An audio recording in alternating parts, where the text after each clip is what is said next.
حضرت امام حسین علیہ السلام کا ایک ہی جملہ ہم سب کا سر فخر سے بلند کرنے کے لیے کافی ہے۔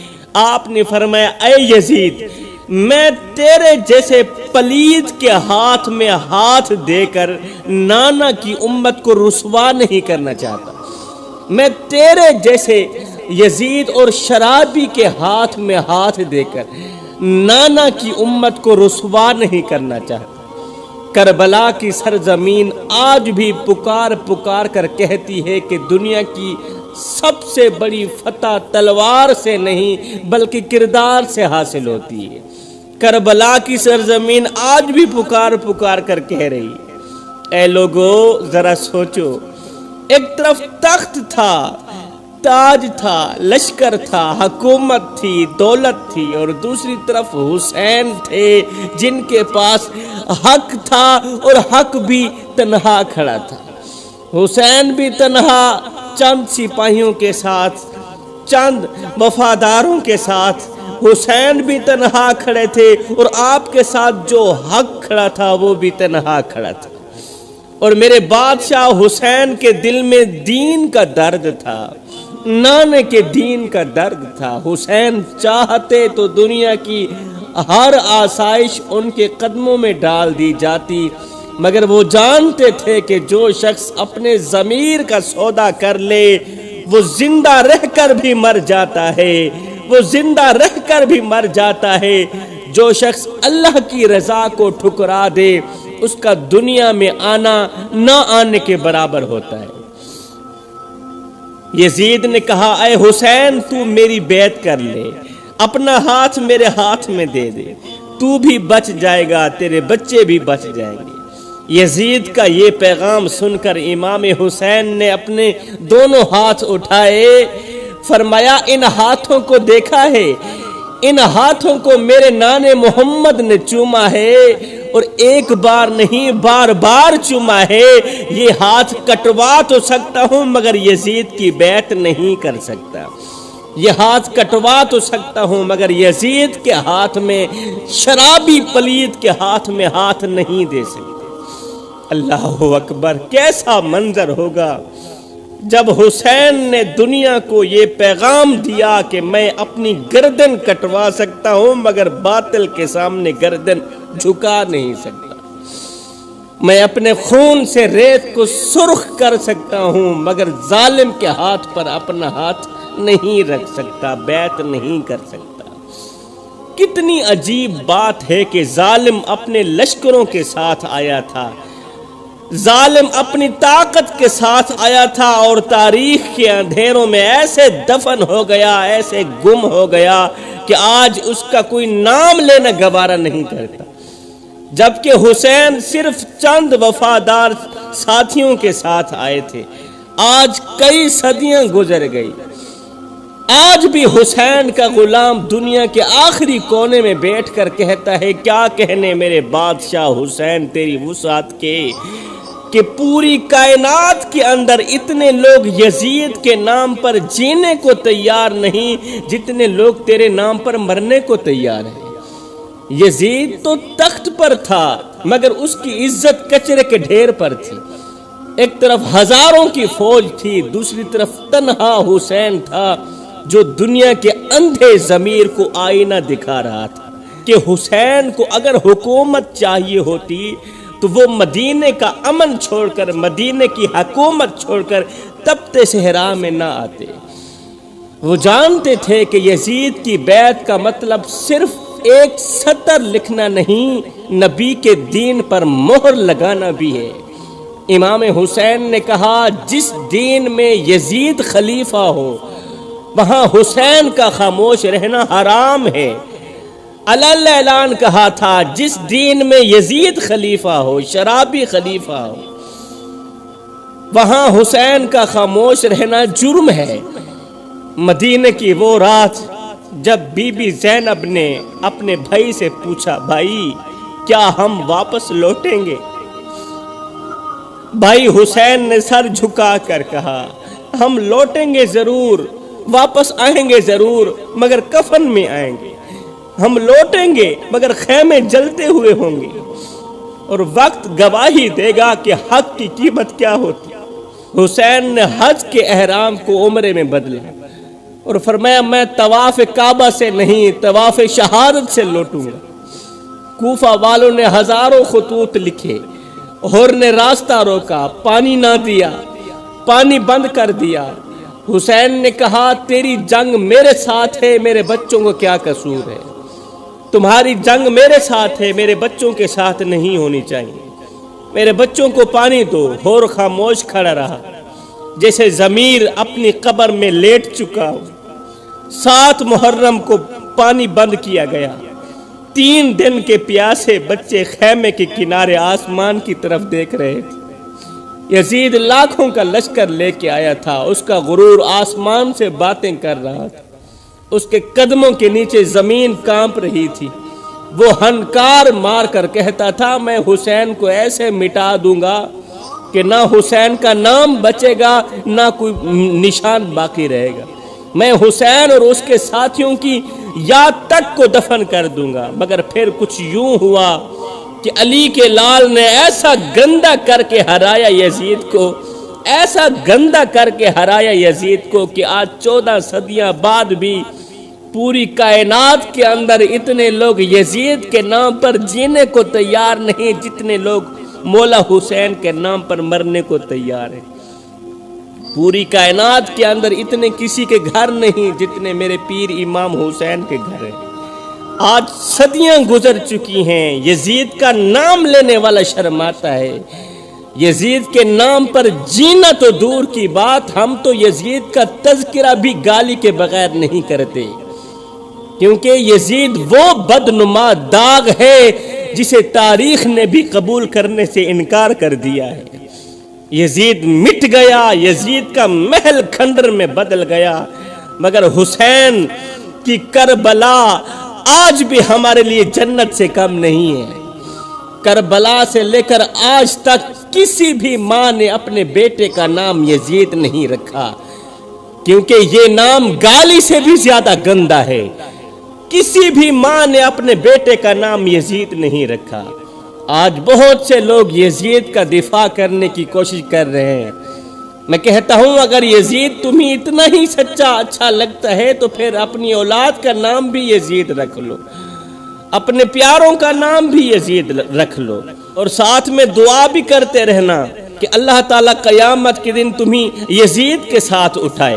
میں کہتا ہوں اگر یزید تمہیں اتنا ہی اچھا لگتا ہے تو پھر اپنی اولاد کا نام بھی یزید رکھ لو نا، مگر نہیں رکھ سکتے کیونکہ تمہارا دل گوارا نہیں کرتا کہ یزید کا نام تمہارے بچوں پر رکھا جائے۔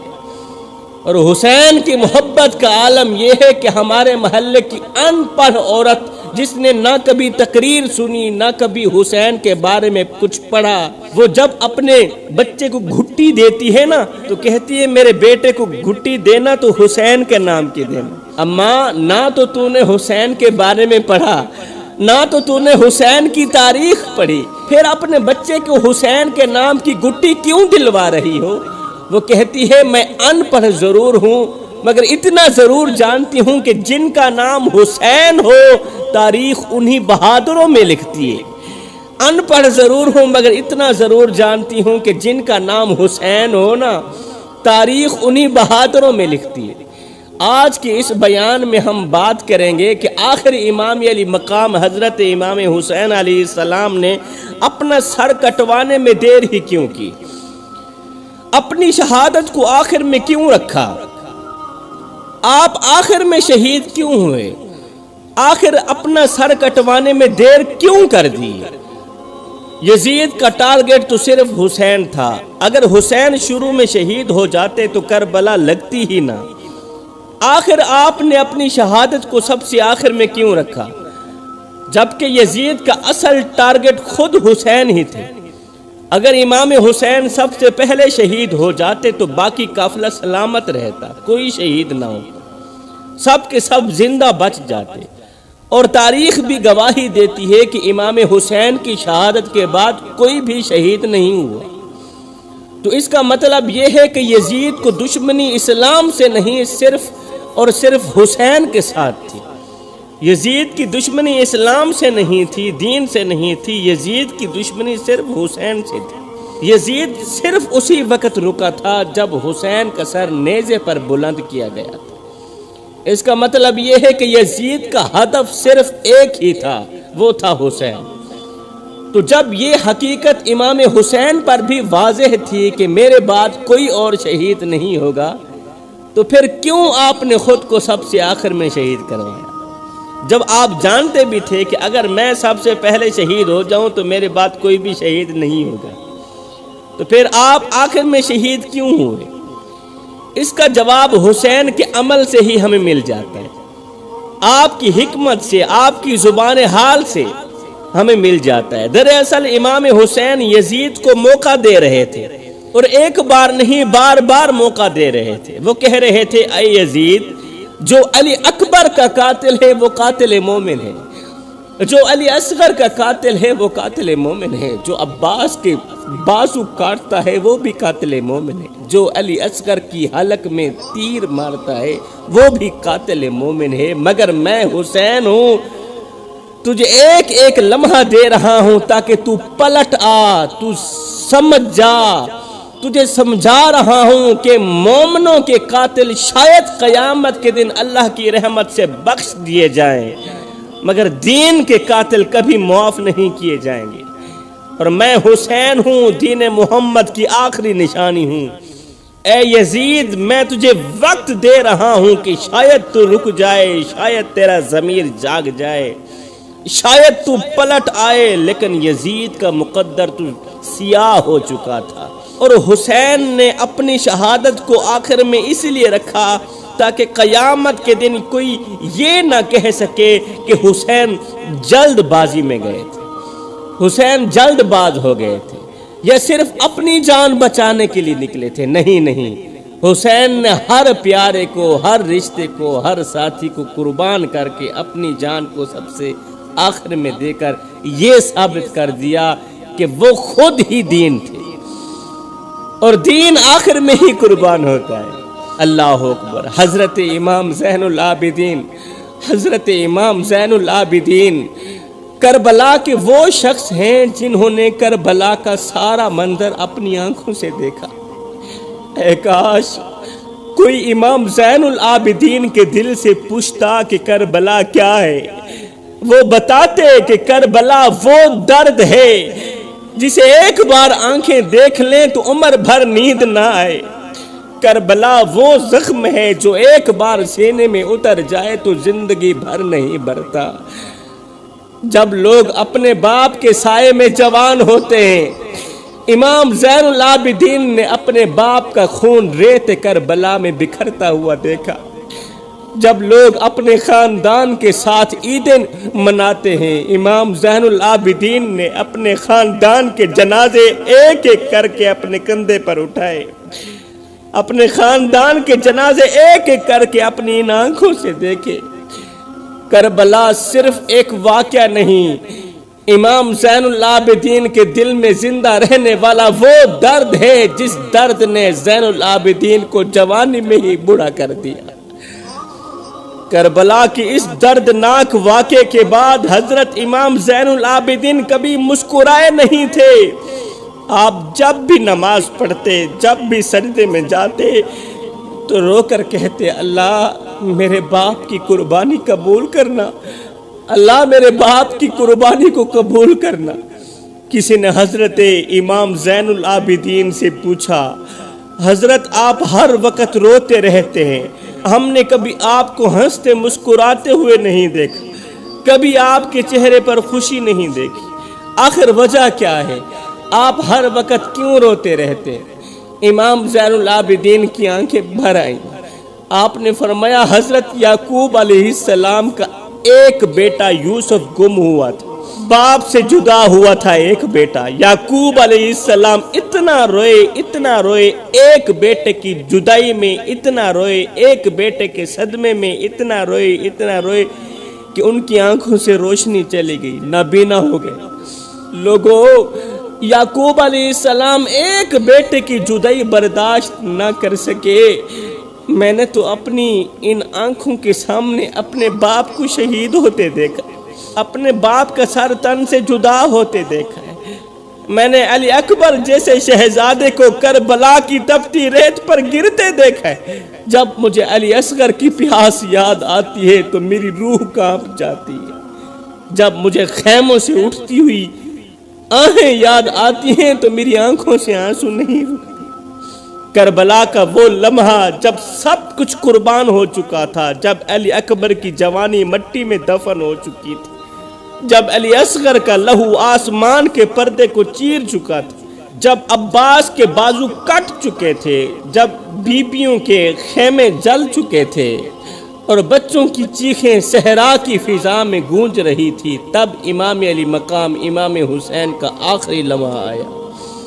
آج امام حسین کا آخری دن ہے، آج امام حسین کا آخری دن ہے۔ شہید ہونے سے کچھ دیر پہلے امام حسین نے اپنی بہن سیدہ زینب کو کہا، اے میری بہن، میری بیٹی سکینہ کا خیال رکھنا، وہ جب روئے تو اسے سینے سے لگا لینا، میرا یہ ننھا پھول جب روئے نا تو اسے سینے سے لگا لینا، کیونکہ آج کے بعد وہ باپ کے پیار کو ترسے گی۔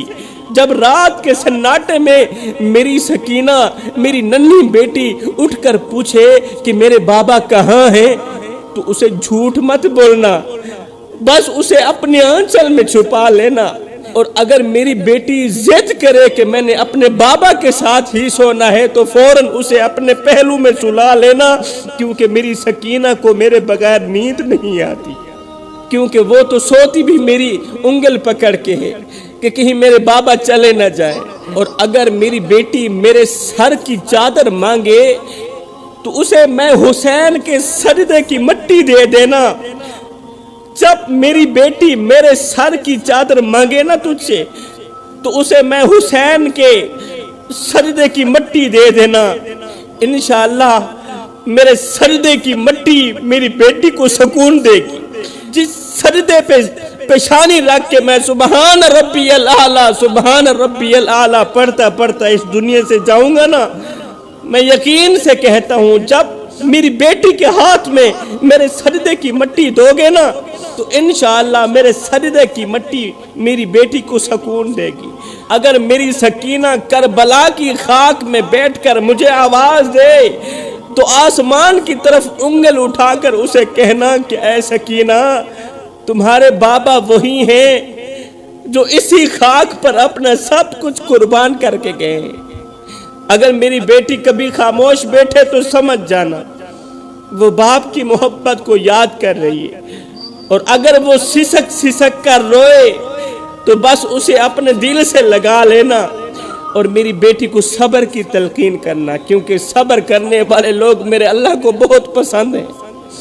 آخر کار امام علی مقام امام حسین گھوڑے پر سوار ہوئے، دل زخمی، ہاتھوں میں تلوار، پیچھے لٹتے خیمے، سامنے ظلم کا لشکر، ظالم کا لشکر، نیام سے تلوار نکالی، تلوار فضا میں بلند ہوئی۔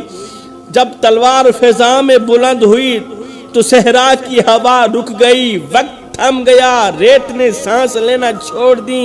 ایسا لگ رہا تھا جیسے صدیق کی صداقت، فاروق کی عدالت، عثمان کی سخاوت اور علی کی شجاعت حسین کے سر پر پہرا دے رہی ہے۔ علی کے لال نے جب فضا میں تلوار لہرائی تو یزیدیوں کے دل پھٹنے لگے، آنکھوں سے وحشت برسنے لگی اور گردنیں کٹتی ہوئی نظر آنے لگی۔ حسین کی تلوار چلی، دائیں چلی، بائیں چلی، دشمنوں کی صفوں میں زلزلہ آ گیا، یزید کے لشکر میں چیخ و پکار مچ گئی۔ حسین کی تلوار کبھی دشمن کی گردن ٹکڑے کرتی، کبھی کبھی دشمن کے سینے کے ٹکڑے کرتی۔ امام حسین کا ہر وار عدل کا اعلان تھا، ہر ضرب باطل کے منہ پر تماچا تھی۔